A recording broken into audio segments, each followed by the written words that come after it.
Hi everyone, and welcome back to the Hockey Journey Podcast, episode number 90, my extreme daily schedule. Presented to you by onlinehockeytraining.com. I'm your host, Coach Lance Pedlick. If you're new here, please make sure you subscribe so you won't miss out on any future episodes.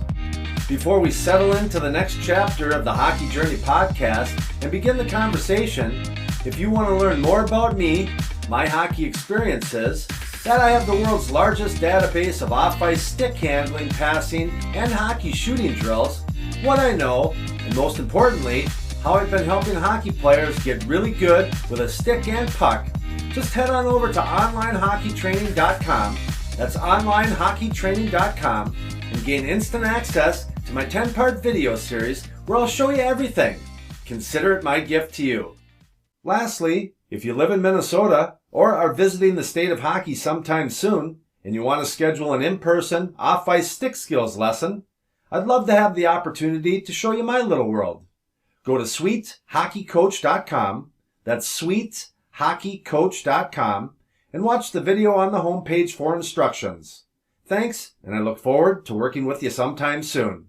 Have you ever had a moment in time where your trajectory or life direction completely changed in an instant?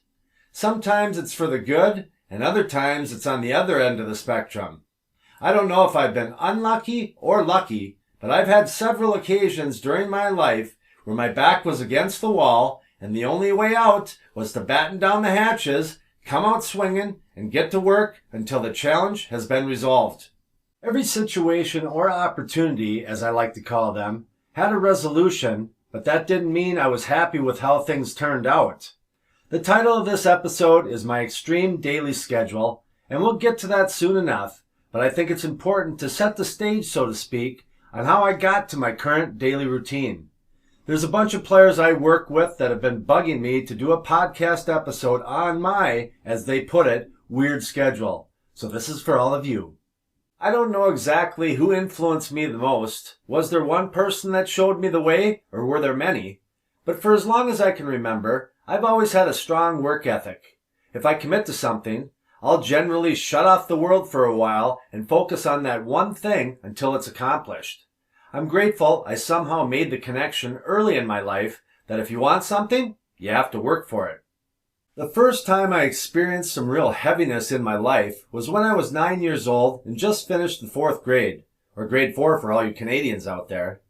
My brother and I were planning on a fun-filled summer with a neighborhood full of kids, so there wasn't going to be a shortage of things to do each day. But those plans quickly disappeared as my mom informed my brother and I at the end of the school year that her and my dad were splitting up and getting a divorce, resulting in my mom, brother, and I moving across town to live at my grandparents' place, and our new beginning began. My Uncle Todd was home for the summer from college, and one of his friends' dad owned a putt-putt golf course that I ended up working at part-time that first summer. It was a 30-minute bike ride, and since I hadn't made any new friends yet, it was something I looked forward to doing as I was bored a lot of the time. It really wasn't work, as it was only for a couple hours. I'd retrieved balls from the water obstacles, there was only 2, emptied the ball holder from the last hole. You know, if you made a hole in one, you earned another free round of golf. If you didn't, the ball was gobbled up and stored in a big plastic garbage container until I came to empty it. I had a few spots to clean up, and then I could play a couple rounds of golf before I headed home. Soon after I started working there, I met a couple of guys that lived near my grandparents' house. We became friends, and things then started to calm down as we were settling into our new normal. I didn't know if it happened to my brother as well. I guess I never asked him the question. But it was the first time I thought my family and I became really desperate, and it scared me. But once we got through it, and there's some time to reflect on the experience, it really changed me, and for the better. It thickened my skin, calloused me a bit, but once the dust settled, I realized at that moment that I can get through pretty much anything if I'm willing to fully commit to the outcome I'm hoping to achieve. I have no idea if that experience was the reason I ended up playing college hockey or was a major factor in making it to the NHL. All I can say is that it definitely altered my life's course for sure. The most recent life-altering event that happened to my wife and I was back in 2018, and things got off the rails in a hurry, as you'll hear. I can't tell you the whole story, but can give you the gist of it. Please note that for the second time in my life, I was genuinely frightened for my family and I's well-being as one of our business ventures was close to bankruptcy. Here it is in a nutshell. My wife and I at the time were basically out of the day-to-day operations of that particular business. Found out the ship was in shambles, lawyers had to get involved, and after several months of hanging on by a financial thread, we resolved the situation without having to go to trial and ended up selling the entire business for pennies because we were desperate, but we made it to the other side and survived. We will forever be grateful to our lawyer and his team for resolving the case as quickly as possible. Thanks again, Mike and team. The one thing I had to do once this whole thing was set in motion, and I mean the number one thing, was try to do as many in-person lessons as possible, because all of our liquid cash was used to keep the company afloat until the dispute had been resolved. My wife was contributing in so many other ways as well. We just buried our heads in the sand, blocked out as much of the world as we could, and focused on reaching that final objective, not being broke. Once that fiasco was behind us, as I look back, I had been doing in-person lessons heavy for 6 to 7 months. I'd try to get 3 to 4 lessons in on most days during that time. The record for me was 9, and I only accomplished that once, and I immediately said, never again. I was exhausted. During that hard push, my body showed me a sign, which it often does, letting me know things have gotten off the rails and there needs to be a major adjustment in my day to get some balance back again. I wasn't working out, I was always rushed, so my eating habits were not so good to say the least, resulting in me being in constant pain and not very happy. My brain was overloaded constantly with too many inputs. It was like I was swimming upstream and the days were always long and hard to get through. As I started the process to reconstruct my daily routine, I realized that in order to have a consistent schedule that aligns with all the important things I wanted to include in my 24 hours, I had to make some deletions so I could effectively get everything done each day, have a little more time for family, and try to quiet a mind that was on fire all the time. And finally, here we are. How I accidentally stumbled on what I now call my day.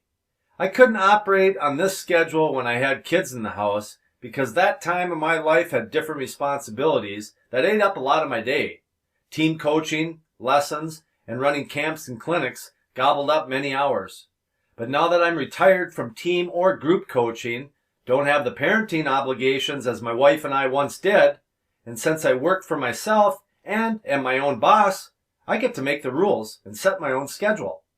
So here's what happened. I had a long day and wasn't able to have a nap that particular afternoon, so I ended up going to bed really early for me, 8:30 p.m.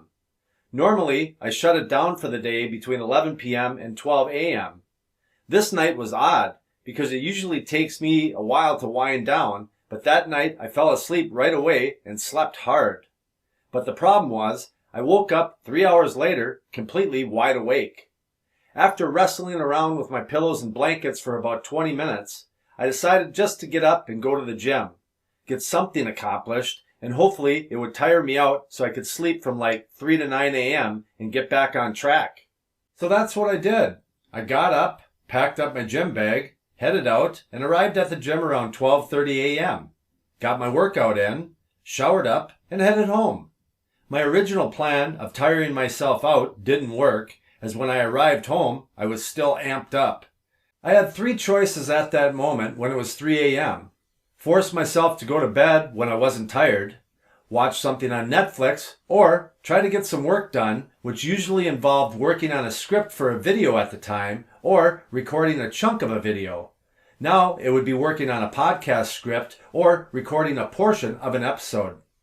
I was pretty motivated that early morning, so I chose to get some work done and started.